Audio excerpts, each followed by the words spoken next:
Welcome to another episode of the Business Conversations. Today, I'm joined by Kurt Schmidt. Kurt is the president of Foundry, podcast host, and now author. Kurt, welcome to the show. Hey, thanks for having me, Garrio. I'm really excited today to talk to you about the book and specifically how it pertains to people in your audience and the benefit they can get from it. Awesome. All right. Well, your book is about networking, and it's been making the rounds on LinkedIn and the social webs. I'd love to have us focus this conversation on founders and leaders responsible for revenue, especially as we head into our current economic environment. So let's just start with definitions. Like, what is networking? Yeah. So networking, in my opinion, now there's a lot of different thoughts on what networking actually is. So when I was growing up, I thought networking was you go to maybe the DoubleTree and put on a name tag and awkwardly try to interrupt conversations between people. And that's what I thought networking was. But what networking truly is about finding ways to let people know what your value is, what your worth is, and then understanding what their value and their worth is and trying to find opportunities to work together, but not necessarily in a job together or in a company together, right? That project could be helping one of the other people find a job, helping that other person find a referral for a sale, finding an employee. So in my opinion, it's they call it networking, but in my world, it's a bit more about finding kind of these micro partners that you're working with to lift each other up, right? The thing is the tide rises, all boats, right?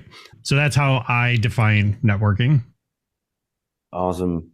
You painted a pretty compelling picture. It's it's handing out business cards, it's collecting LinkedIn connections and so on. That's what it used to be. Right. Yeah. And now, it's a lot more about maintaining and nurturing relationships. Right. So yeah, it's more of a lifestyle, in my opinion, at least the people that are good at it. It's not a task or a thing you're checking off in boxes. It's just something about who you are as a person. And you make it part of your typical lifestyle, right? Because it comes into play when you're trying to find a job, when you're trying to help people find a job, when you're trying to find clients, when you're trying to find buyers for your product. More and more these days, attention spans are low, and the typical marketing engagements, are not as fruitful as we'd like them to be, right? Right. So some of the best ways to get out there is word of mouth, right? They talk about word of mouth being so powerful and all those things. But what is word of mouth other than networking and staying top of mind with people? So I think networking itself, the idea of it gets a bad rap because it's just like you'd said, it is kind of boxed into this idea of like going out and being selfish to everybody, when it's actually the opposite. It should be going out and finding out what people needs are and trying to connect those people who have those needs and being that good connector and steward of their goals. So I like that idea that you just introduced us to here of being a steward of relationships, right? Yeah. You're the one that is bringing people together, making those connections as whether it be a founder or someone in sales. How do you make time? Because you got a lot of other things on your plate, right? Yeah. There's a lot of for sure. That's one of the biggest, right? Well, it's one of the biggest pushbacks I get on the idea of networking from everybody, from not just business owners, but from students. I get it. Everybody's busy, right? There's nobody who is not busy, right? And there are no companies out there that I know of that are overstaffed. Right. So people are wearing multiple hats and working long hours and doing the job of 4 people and so on and so forth. So I get it. All of that is understood. Right. So, but in my mind, just like any other thing you're doing to improve your life or your career, you have to make time, or trying to go for a promotion or trying to get more leads. These things have to be done with intention.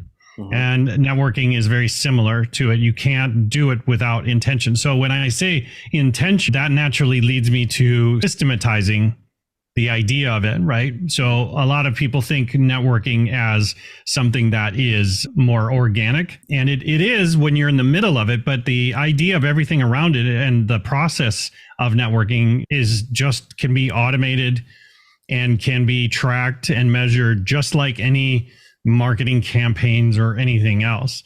So, for me, it's you do have the time, right? You're just not prioritizing it because maybe you're not seeing the value of it because it isn't something that, you start doing on a Monday and then by Friday you've got a ton of opportunities. That's not how it works. Networking is a lifetime endeavor. You've heard the terms before, networking is your net worth and all those things. It's absolutely true. So you've got to find the time to invest in those things. And I've found that building systems around it that allow you to help you has been really powerful. And so for me, I've used a spreadsheet for 10 plus years to help track and keep track of that sort of stuff, and not a CRM, right? Because the CRM is for when things turn into opportunities, right? You use HubSpot, you use Salesforce, you use all these things.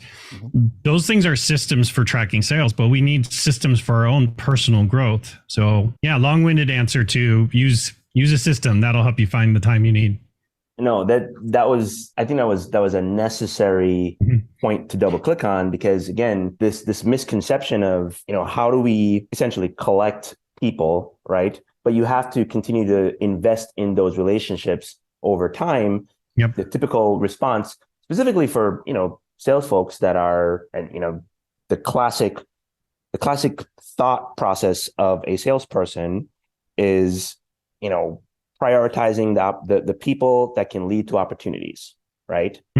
But, my encouragement to those just getting into sales, or even, again, founders that are still selling, is you got to widen your aperture beyond just the transaction, right? You absolutely do, because there's another famous saying, and I'll have lots of them here. They always say bet on the jockey, not on the horse, right? They say that in startup world a lot, right? Is that maybe this idea isn't good, but man, this guy or gal, like she's got it together, right? And networking is very similar for me. I might meet somebody just coming out of school, and yeah, they don't have anything necessarily to offer me other than their attention.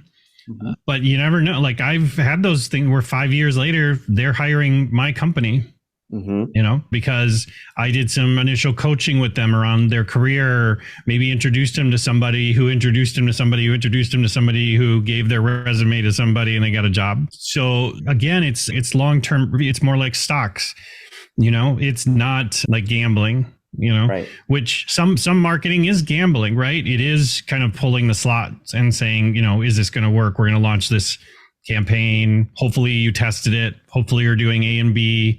But most of the time people are not. They're just like, we got to go. We need sales, right? So, so with networking, again, it's a bit more methodical. It's more personal. And in my mind, it's a lot more impactful. So, right. Well, let me throw some scenarios out at you, because I love that idea that you just shared of a young person coming out of college and they're already starting to build those relationships, knowing that, our professional lives aren't static, right? We continue to grow, we continue to move around, we continue to build our network. So, if you are someone that, again, I'm speaking specifically to founders and, sales folks, you got to think long term. So let's throw some scenarios out there. If you are, your company is seeing traction, you're the founder, and you see yourself wanting to raise a Series A in 2024, what should you be doing today to build your network?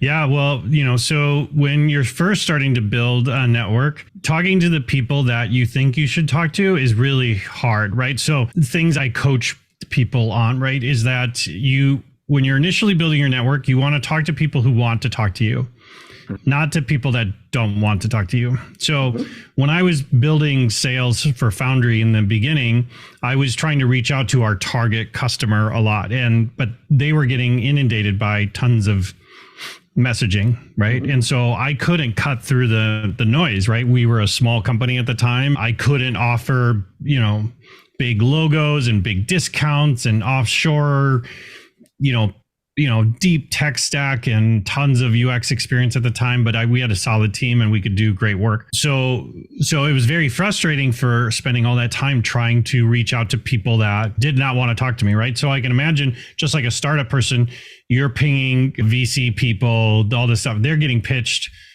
1,000 times a day. Mm-hmm. So what I started doing was talking to people that wanted to talk to me. And that was people, a lot of times it was people trying to sell me, right? Which is fine. So it was a lot of biz dev people, it was a lot of recruiters, a lot of other salespeople, and people in that sort of realm. And what that did was it did two things. One is that these people that I just mentioned are highly networked people. Mm-hmm. So once I'm on their radar and they have an understanding of what I'm looking for, mm-hmm. Now I'm on their radar. The next step is to stay top of mind with those people so that when they hear about opportunities and they see that I could be someone that would provide value to someone, they want to introduce me, right? Because who doesn't want to be the person that hooks up somebody with somebody that solves their problem if they can't do it personally? Everybody wants to be that person. So that worked out great. But the second thing it did, which was really important, is it really let me hone my pitch and get good at pitching. I got better and better at anticipating what the questions were that were going to come up. I got better at anticipating and changing my pitch to address questions before they even showed up, because I saw commonalities in how I was pitching. And my confidence was going up in my pitch, right? So actually, when I was running into those sales opportunities, I was walking into them completely ready to go. Like, I had my pitch, I knew what to say, I knew how to say it, and it just worked really well. So as that goes on, those people started introducing me to more and more people because they knew who I was looking for, right? And so it took time, but yeah, it started to really bear fruit and it was great. So that worked out good. But to your point, like the book, and the stuff that I talk about with networking, it applies to founders, it applies to salespeople, it applies to students, but it also can apply to people who've worked at a job for 30 years and then find themselves laid off and they have no network to speak of. So again, to your point, a lot of these people don't necessarily start with a large network at the level that they want to be at. They might have a lot of expertise and a network with more of the implementation level folks, but they need to start building with the next level people. But again, how do you get there? In my mind, you've got to talk to people that want to talk to you. They got to understand what you're looking for, what your value is. And then they have to also understand that you're out there looking out for them as well. Like I said, these micro partnerships, which I find to be super valuable. I mean, I built a multi-million-dollar business on it. Let's just put it that way. Yeah. What's interesting about this concept of micro partners that resonated with me from the book is the fact that you kind of work backwards from where you want to go, right? So these are the people that you want to be getting in touch with and working backwards all the way to the first rung on that ladder. Like, who's willing to talk to me? And let's see if we can kind of move up the stack. And I think that's really resonating, that I want to kind of make sure that our audience hears, is you're not networking for the sake of networking, right? You want to do so intentionally so that you can be intentional with what you bring to the table, but also what you're asking for. Right? Exactly. Yep. That's the one thing that I saw very early on, is that people were really bad at asking for what they needed because again, like they thought they were being too forward, and it's like, no, like, I'm busy. Just tell me what you're looking for and I'll keep an eye out for it because you seem like a nice person, and you know what I mean? Right. And here's what I'm looking for. Right. And how can we help each other? And it might not be this year, it could be 4 years, could be 10 years from now. It doesn't matter. Right. But I've had so many of those opportunities where the larger and more groomed your network is and up to date, is that opportunities to help you solve problems are just, they're everywhere, right? So, but it's, again, like I said, it's about creating it as a lifestyle, as part of who you are as a business person, right? The other thing that's really helped with my business is that it's helped me learn a lot from other people out there, right? So we work in my company as an agency, and I've seen it with other founders, is that there's kind of a scarcity mindset, right? So I can't share too much about how the sausage is made, because what if somebody else decides they want to go and make the sausage, right? Well, That's a huge mistake. Mhm. You need to be out there telling people like, these are the challenges we're running into. This is what we're trying. What are you trying? You know, and there's so many times when I reach out to other business owners and I'm like, hey, I saw, your post on LinkedIn saying you have challenges about this. Here's my take on it. Let me know if you ever want to meet sometime to discuss it. And usually their first thing is like, well, I don't know what you're going to get out of this, but I'll talk to you. And I'm like, I'm going to get out of it is a conversation between two peers. Right. That is valuable. Right. What am I going to get out of it? Like, am I selling an e-course or something? And that's probably part of the problem, right? Is that, most of the time through these digital DMs and things like that, most people are thinking you're pitching some sort of coaching service or things like that. So that is a negative, right? But you could push through it and let people know, like, no, I'm just interested in building up my network of talented individuals in X space. So, but it's funny, like, I get that, like, and then, over time, people get a better understanding of what it's like to interact with you, right? Because they're always pleasantly surprised, right? Like when you meet someone and you bring value without an ask, you tell them what you need, but there's no expectation of pressure. Let's put it that way, because you're still asking for what you need, but there's no pressure to be reciprocal in the moment. People start to think of you in those terms, right? So again, you mentioned it, and I want to make sure that we double click on it, is you have to figure out where you're going to bring value to your network as well. So you're spending as much time figuring out what you can extract from your network, spend just as much time figuring out what you can provide to your network. Right, exactly. Because you've got to be able to offer things, right? And so one of the things that I was able to offer, and this is what I've coached other business owners and founders on, right, is that you do have parallel services to whatever service or product you're offering, right? So for us, we do custom software design and development. We build tools for people, for SaaS companies. We help them build their platforms. We help them design them. We help them take them to the next level, even if they've got the initial beta version, and we can help them scale it and all that stuff. But because it's in the digital space, a lot of times people will be like, well, can you help us with our website? No, we don't. We're not really. We don't do marketing. Or not a website company. But I do know of about a dozen firms that I could introduce you to, depending on what stage and what you're looking for. So I know a one-person shop that this guy works out of his house. He's fantastic with WordPress. He's a certain level of person, and then I know this other larger marketing agency that's a full service marketing agency. They can do the websites, they can do your ad buys, they can do your SEO, but obviously the price range is very different. So if I have an understanding of who you are and where you're at, I can intro you to those people. So then now I'm looked at as not just a vendor, right? But I'm looked at as a business partner that's helping them grow their business. Right. So that's where the network as a founder and a CEO really comes into effect, because then you're even more top of mind, right? When you're not in the room and they're having meetings about what financial software they're going to choose, what ERP system we're going to look at, what logistics system are we going to do. If it's in the digital space and your work is in digital and they know you as a solution provider, they might come to you first, right? And you might be like, well, no, we don't do copywriting, but I do know some great copywriters, freelance ones, but I also know some agencies, depending on the level of service you need. And that's where you want to be, right? Otherwise, it's all just transactional. So, right.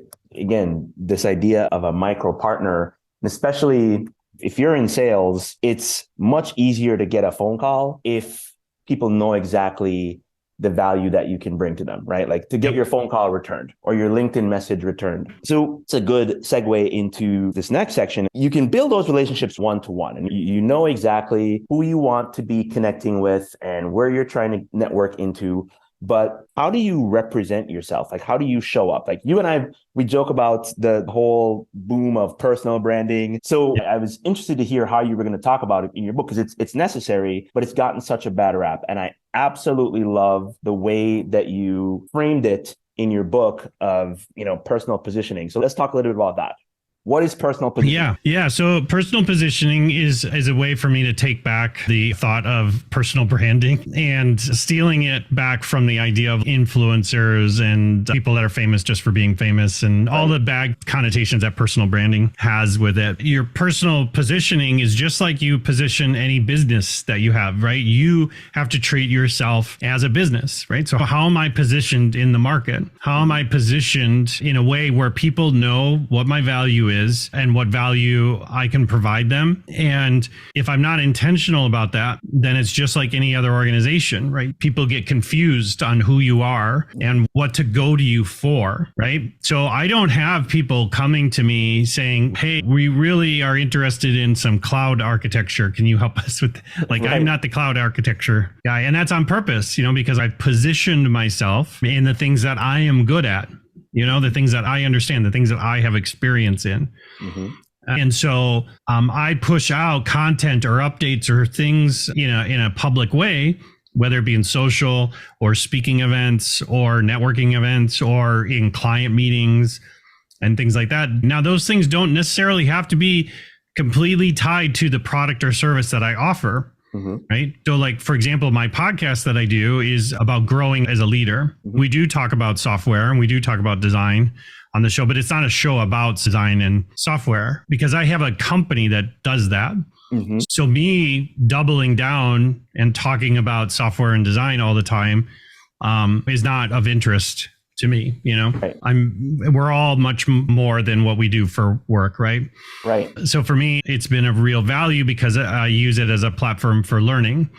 Right. And I think that people immediately assume like, oh, I got to start a podcast or a blog or, start TikToks or something like that. It's like, no, you don't need to do that. Could just be an email, could be a singular post on social media. Could be a video. It could be going on podcasts. It could be doing speaking panels, right? Sitting on panel events and things like that. It could be hosting some of your own events as well. So there's a million different ways to position yourself, right? And like, I know people get all up in arms about Gary Vaynerchuk if you bring him up, but one thing that he always said that I always appreciated, which is the attitude I've always took, is that if I can't get invited to the party, I'm going to throw my own party. So if I'm struggling finding people to have interest in my services or my platforms, then I'm going to throw my own party and I'm going to have my own panel event or my own, whatever the case may be, and bring people to me instead of going and trying to chase people down and saying, how can I get you into some custom software today? It doesn't work, right? So you've got to position yourself in a way so people know who you are when you show up. Right. And that takes intention and it takes practice too. Right. So I talk about in the book about having your kind of personal script down, which is, hey, I'm Kurt, president and partner at Foundry. We design and build a custom software development application. I also do a weekly podcast on leadership and I'm always looking for guests. So if you've worked with someone or even yourself might have interest, I'd love to have you on the show. And then I'm also always looking for speaking events. So if you ever run into somebody who's looking for a speaker, I can talk on networking, sales, personal development, marketing, and business development. So let me know. And what are you looking for? Right. And I can just run through that 1 minute or less, 30-second pitch over and over and over again. And I can tweak it a bit depending on the audience I'm there. Yeah. But again, it tells people right away who I am. What do I do? What am I looking for? And then what do I have to offer them? Right. One thing worth pointing out with that whole idea of your personal positioning is you're able to frame it in a way that everybody knows what Foundry does. So it's clear, but they also know what Kurt does, right? And this idea that you have to constantly be talking directly about the thing that you're selling or what you do for work isn't actually true. Right. You can also sprinkle in a little bit of your own personality because, the thing that I always admired about you and how you started the podcast is, yes, it's about leadership without authority. I love that phrasing that you had. But who are the people that are, have to lead without authority? Product folks. Yeah. What product folks do?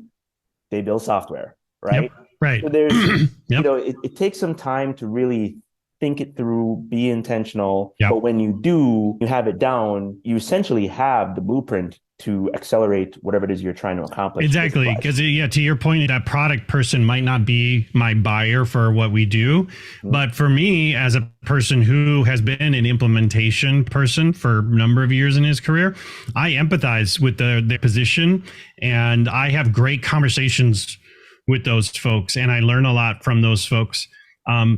But they also are influencers in their organizations, right?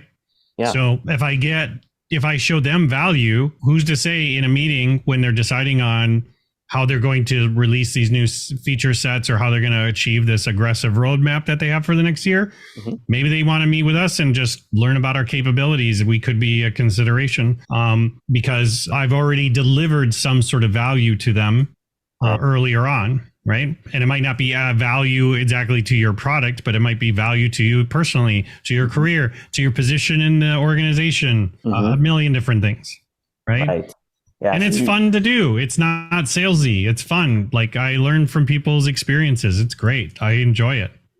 Right. In talking with product folks, you're getting perspective of what your potential buyer may be challenged with, even if they don't tell you. Right. Like, what are challenges that folks that look like them are probably dealing with right now. And it just makes you smarter when it comes to sales conversations. Exactly. Yep, because you're up to date on what the challenges in the marketplace are, and you can add that to tweaking your typical marketing campaigns or other things like that as well. So like I said, a lot of that stuff I see with people is that, they sort of dream up these personas in a closed room based on lookalike customer data or something like that. And I'm not saying that stuff is wrong. It's a great place to start, but that's not where you end up. Right. The people that do it really well are the people that are constantly shaping and adjusting as they go in terms of marketing and design when it comes to getting attention to your product or service. Right. Awesome. So, all right. So we talked about how to reimagine and how to rethink, what it means to network, right? I'm glad that's where we started, because I think that's the conversation that as sales folks and founders and folks on leadership teams, we need to be having, both personally and also encouraging our teams to start thinking in those ways, right? Yeah. Then we touched on my personal pet peeve, personal branding, how to really think about it in a different way. So we're definitely going to have a link to your book in the show notes, because it literally is a blueprint. It's a full system that can help you do all these things. And you account for the fact that it takes time, but how do you find the time? So even for that reason alone, it's 100% worth checking out. So we're going to have your book, but you mentioned a couple books that might pair nicely with them. Yeah. What are those? Yeah. So some of the obvious ones are Dale Carnegie's How to Win Friends and Influence People, which was written like 60 years ago or something. It's still very relative and valuable today. And I highly suggest, if you've never read it and only heard about it, just read it. It's really good. It's a fantastic book about empathy and walking a bit more in other people's shoes and understanding what their challenges are, and then how can you help them solve it, right? And then there's also a more recent book called The 20-Minute Networking Meeting, which I like because it's a bit systematized. And it really focuses on how to be as surgical as possible when you have a short amount of time to meet with someone and talk about what is happening and what isn't happening and all that sort of stuff. So I think those are two great networking specific books. But in terms of the mindset of networking, there's also a great book by Carol Dweck called The Growth Mindset, which I recommend. If you know how to read, you should read that book. It's not directly related to networking, but in my mind, it directly relates to approaching opportunities. People are opportunities. A new job is an opportunity. An event is an opportunity, but approaching these things with a growth mindset versus a scarcity mindset has taught me a lot as a business owner over the years, that to stay conscious and forward thinking about that growth, so that when, again, this is where people get, they might meet with 4 or 5 people and they're like, well, I didn't get any business from any of these people. And it's like, that is not the point of what we're doing here, Right. That's why I think like the growth mindset is a huge value to learning the techniques and the systems of networking is one thing, but really understanding what your personal value is and what the value is you're trying to achieve. That comes from a growth mindset. So awesome. Cool. Kurt, on that note, thank you so much for joining me. Thank you so much, Garrio. A big fan of yours as always. And anytime we get a chance to talk, it's a ton of value to me. So I really thank you for the opportunity. The feeling is mutual. Talk to you soon. Thanks.